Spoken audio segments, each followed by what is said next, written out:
So why does your vocal sound small, no matter how many plugins you throw at it? Let's talk records. I'm Jason Cross, and after 20 years of producing and mixing vocals, here's the truth. Vocal size isn't a plugin. It's a chain of decisions, and most of those happen before you even open up your DAW. The biggest factor in a big vocal is the recording itself. If you get closer to the mic, you get that proximity effect, that low end bloom that makes the vocal sound rich and intimate. You back off from the mic, the vocal is going to sound a little thinner, airier, a little bit more open. Neither one of these is wrong, but you want to be able to choose where you are in that continuum on purpose. One simple trick that you can use is to use your pop filter as a distance gauge. Set it where you want the singer, and don't be afraid to experiment a little bit. Once you find that sweet spot, now they have a physical reference instead of drifting all over the place between takes. Consistent distance is going to equal a lot more consistent size.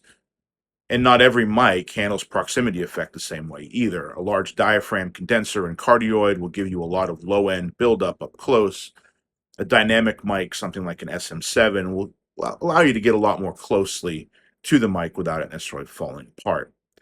And the room, vocal recorded in a small, untreated room's always going to sound small because those early reflections are baked in forever. So you can't EQ out a bad room. So if you deaden the space behind the singer, you've already done way more for the size of your vocal than any plugin ever will. And saturation is another tool, whether it's tape, tube, or preamp, channel strip. These add harmonics that can make a vocal feel a lot more dense and a lot more forward. And you can add a little on the way in, or in the mix, or in both.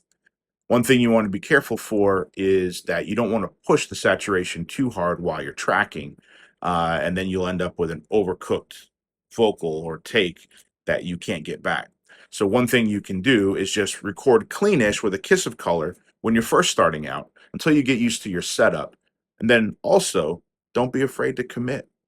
Committed tracks lead to finished tracks, and I'll die on that hill. And honestly, sometimes the vocal is already great.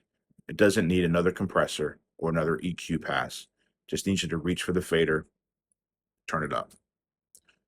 Sometimes plugins can be solutions looking for a problem. So don't always believe all the marketing hype.